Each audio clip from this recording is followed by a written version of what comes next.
Hello, friends. Welcome to the Career Guru Podcast. I am your host, Steve Yanovsky. What a glorious day it is to start your path in a new career. Doors are opening here at the Boston Career Institute even as we speak. And I'm here holding the key for you. So tune in, stay sharp, and enjoy yourself. This is going to be great. Hashtag Let's Career Up. Good day to you, aspiring career gurus, conversationalists, all across the fruited plain. I am Steve Yanovsky, your career guru, back to you once again with yet another installment of the Career Guru Podcast, dealing with the issues of procrastinations, receiving rave feedback from you guys about this topic and, what we talk about. Okay, this seems to have struck a nerve. I definitely struck a nerve with me as I was pondering in my castle of solitude, pondering what it is that we're going to be talking about on the Career Guru Podcast. And I found myself procrastinating. And I thought to myself, oh, gee, procrastination. That sounds like a great topic for everybody in the career guru land and so on and so forth. So since there's so much information out there for us to talk about and only a limited amount of time to do so, I figure we'll break it up into several segments. So last time we had a vibrant discussion about this, recognizing the triggers of procrastination. Today, let's talk about some of the things to lighten your load and to unburden you a little bit, because, we are a lot of times our worst enemy. We are our worst critics. Who else but ourselves to really twist us into a pretzel, okay, for doing, I should have done that, or I should have done that. One of my favorite biblical themes is love thy neighbor as you would yourself. We are commanded in the Bible to love thy neighbor, but in reality, we're also commanded to love God. How does one love God? It's almost impossible to do. Loving God how do you love something that is so not here? Even though God is all over the place and we're nothing without God. God is of no importance unless he is of supreme importance. But the fact of the matter is, it's all about you. We, the creation here, don't really have a clue that the creator is constantly running the show.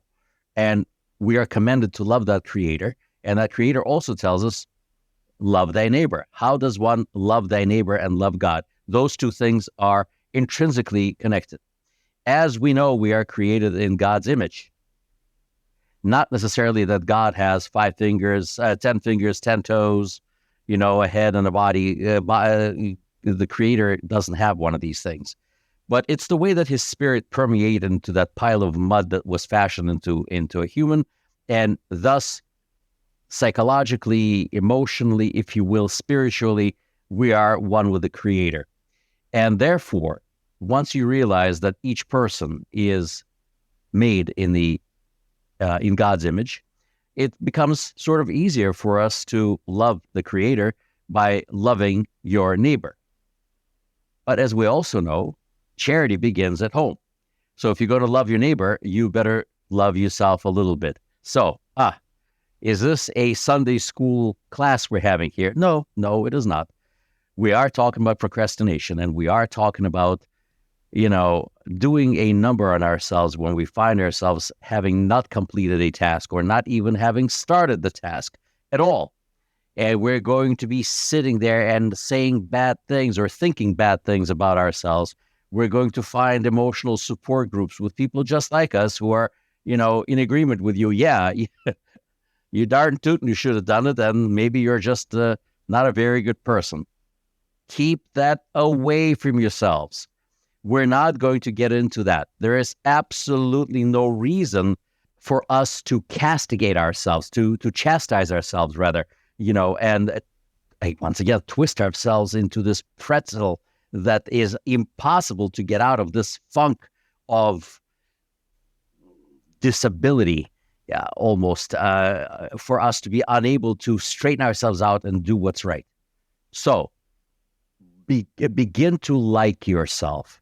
Now, there has to be a certain reason. There's no way to keep liking yourself if you keep failing and you keep, never mind, not failing, if you keep not doing what you want to do. Okay? If you cognate, if you keep thinking that I ought to be doing it, there's absolutely nothing stopping you from actually doing it except yourself. So at some point in time, you need to create some sort of a mechanism for self-accountability, but it shouldn't come from a point of constant negativity. You really shouldn't be beat down by yourself all the time and by others as well. It's very easy to be beat down. It's actually our natural state to be beat down. It takes a lot of effort to be upbeat, even in the face of, especially in the face of adversity, which we find ourselves embroiled in the middle of.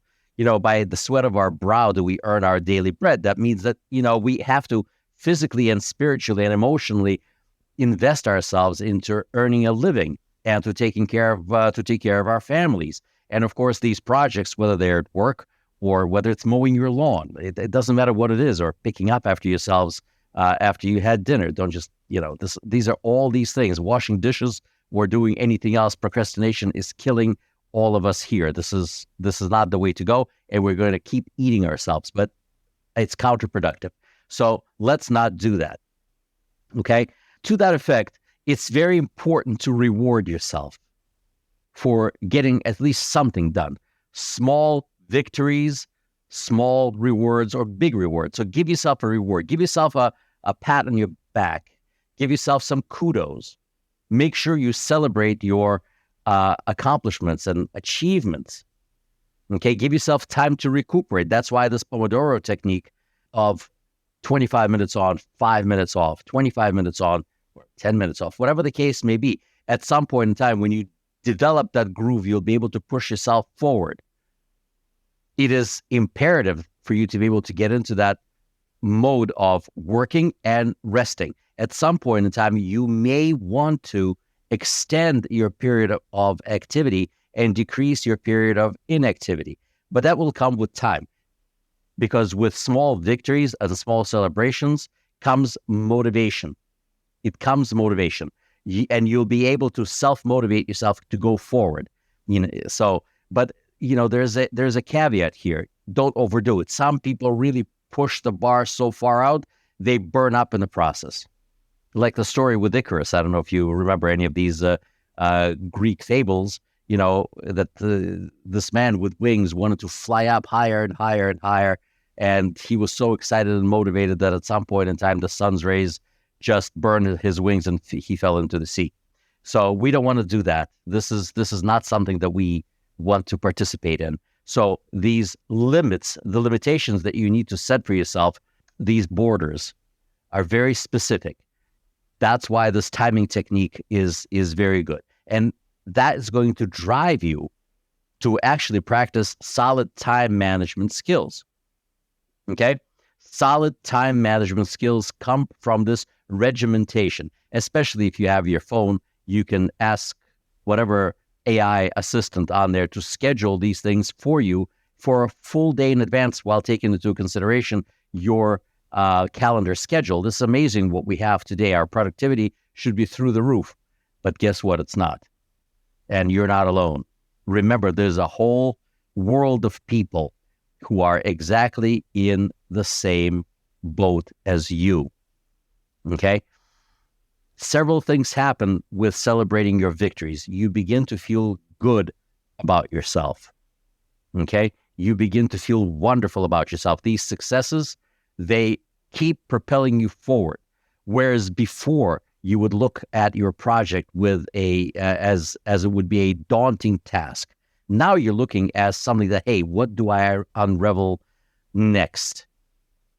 Just to make sure not to get tuckered out, because as we mentioned before, fatigue is an awful enabler of procrastination. Okay, so make sure you get plenty of rest. Make sure you get plenty of good food, so your body can actually do the physical labor that your mind wants to accomplish. When you are exhausted, there's absolutely no way you can, approach any task. There's absolutely nothing you want to do. You actually have a solid excuse not to do it, and yet work still has to be done. So it becomes a vicious circle. Make sure you get plenty of rest. Make sure you get plenty of decent food, and make sure that you have a positive working environment. Make sure that you create a space for yourself where you are actually happy. I know we touched upon it during the previous podcast, but still, it goes hand in hand with rewarding yourself. A good place to work. That doesn't mean necessarily that you can just sit at one table. No, today with the advent of laptops or other handheld devices that allow you to do the work, you can actually transpose yourself to an area which may be better suited for your mood that very day. Someday if you're working from home, you can work out of your living room. Someday you want to work out of your kitchen. And someday you can just go outside on a beautiful sunny day and just work outdoors, as long as you actually do the work and not sit there counting pigeons. Okay, this is something that you must create for yourself. Remember, you're untethered from your desk. That environment may not be conducive for you. You may need to be there at times, but other times you can move into different areas to get the job done. Okay, of course, you can't move your sink if you have to wash the dishes, but we're talking about your professional development. We're talking about being a career guru. But I do want to tell you something rather interesting. I read a book years ago, and I'm trying to remember its name. It'll come to me. If not, I'll put it in the comments later on. But there are people who say the following, that proper work scheduling and dealing with procrastination is to start your day with a clean sink and a made-up bed. And I got to tell you, I tried that. It works great. Somewhere in the back of your mind, as you're sitting there trying to get something done, you have that feeling that there is a sink full of dishes waiting for you. And it may not be reflective of the work that you have to do that day, but it's eating away at you and it's destroying you from within. You may think that you're not thinking about it, but you are. So complete these basic tasks before you start anything. Make sure to make up your bed. It doesn't have to be perfect, but an unkempt bed is also something that eats away at you.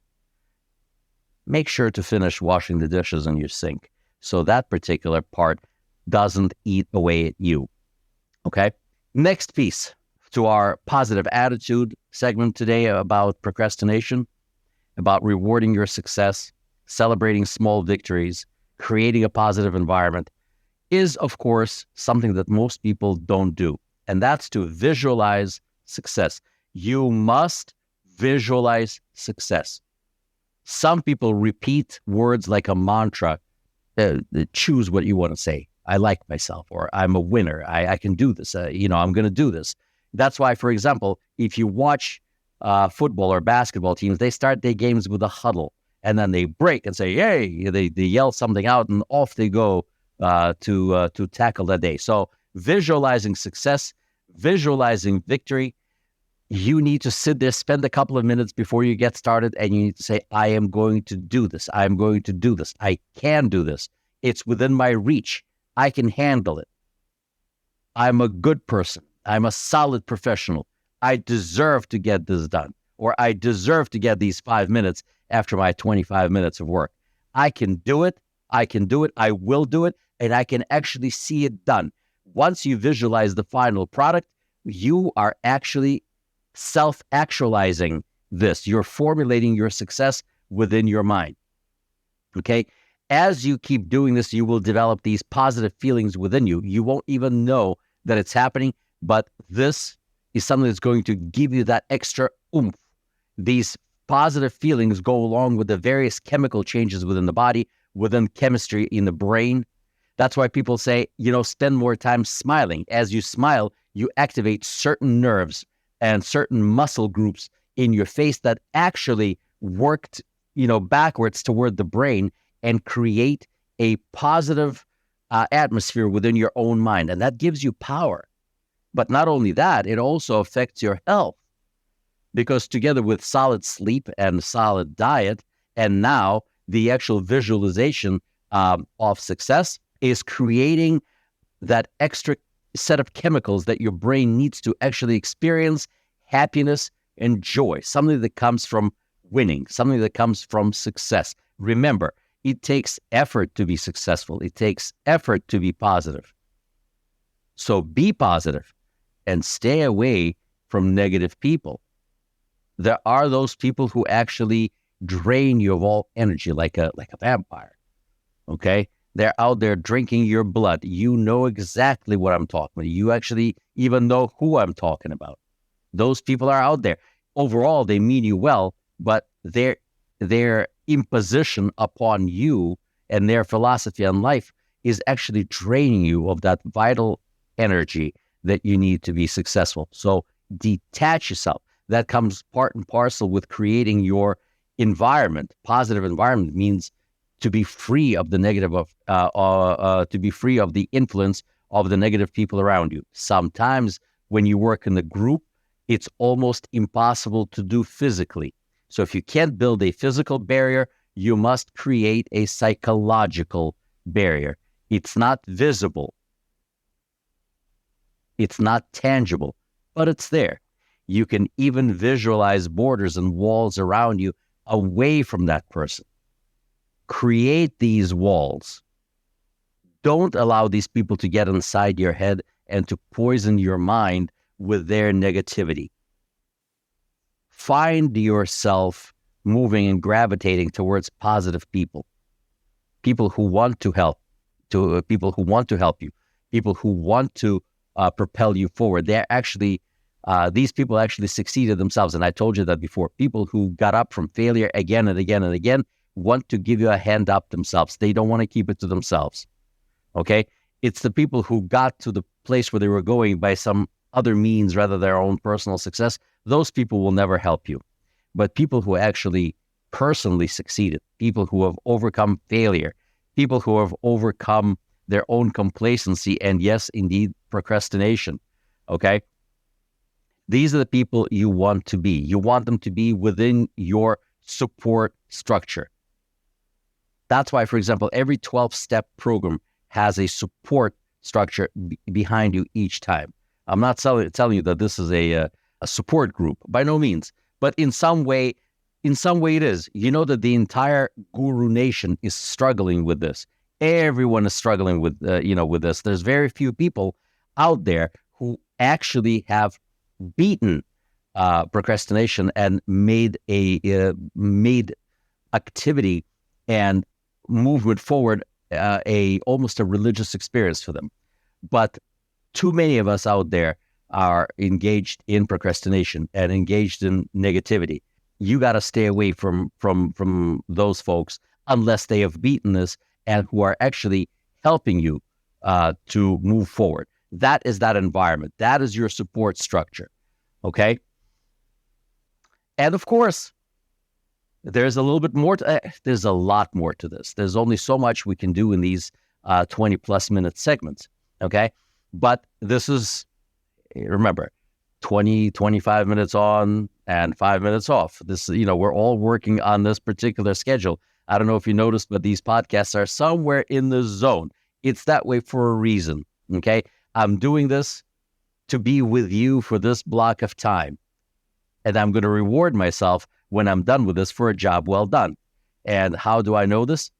Through your continued support and your emails and however else you reach out to me. That's why I welcome your emails at podcast@bostoncareer.org. Please keep writing. Please stay in touch. Let me know if the content is actually making sense to you. Let me know what else you want to hear from me. I would love to share my experience with you further because no one has failed more than I have. Well, that may not be entirely true, but believe me when I tell you, my path in my career has been fraught with all sorts of trials and tribulations, But one thing about me is that I keep getting up. As long as I can get up, I will get up. I want to get up. I don't want to experience this funk of darkness and negativity because it physically impacts my life as I know it does yours. Okay?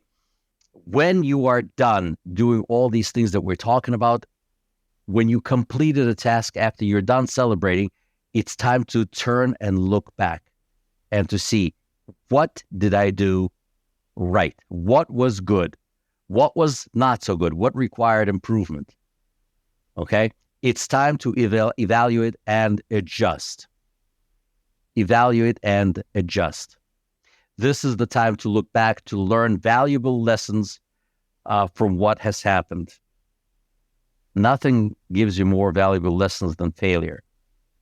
Success is great, but failure is an even better teacher. A, you don't want to fail.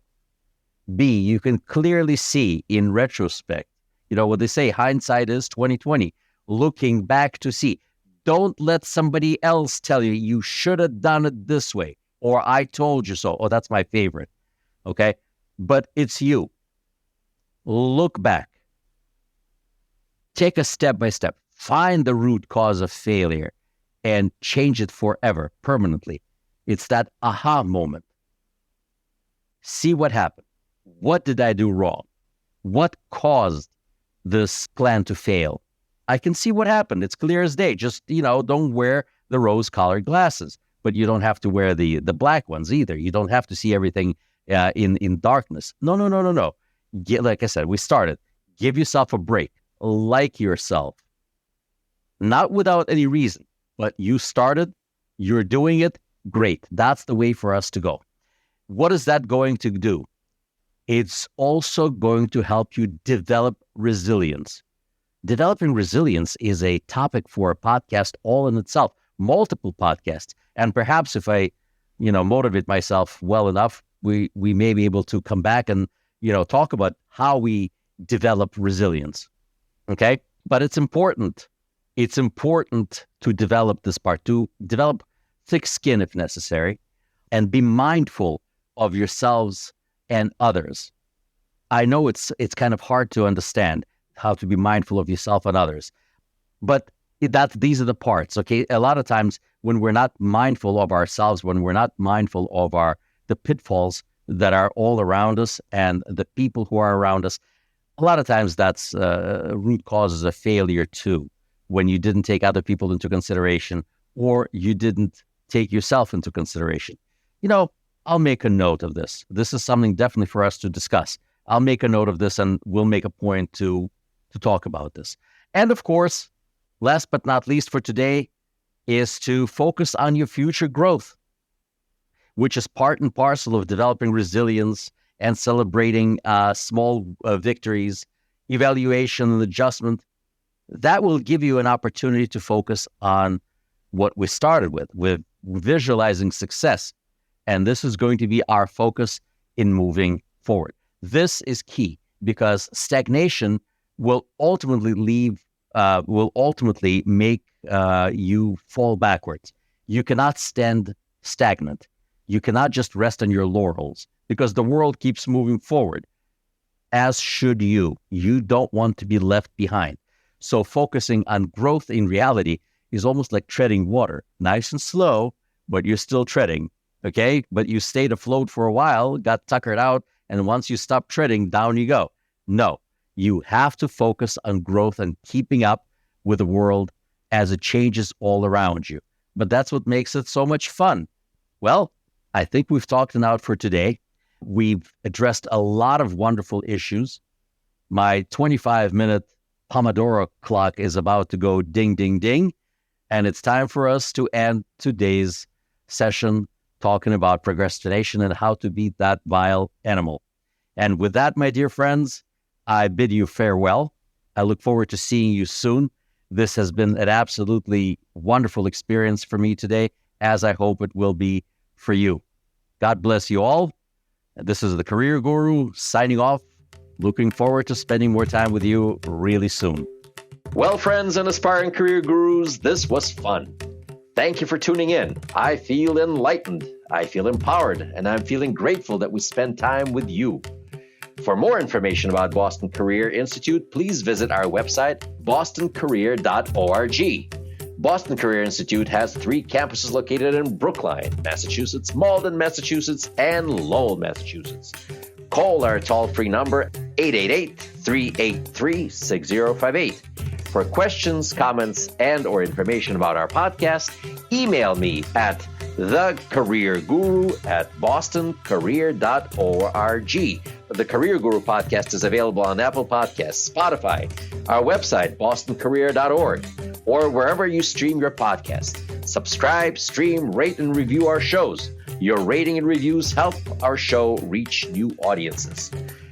Produced by PodPro Entertainment, the Career Guru lives within a network of podcasts located at podproentertainment.com. Hashtag the new radio. Looking forward to seeing you soon. All the best to you. My name is Steve Yanovsky. I am the Career Guru. May God bless you. Hashtag let's career up.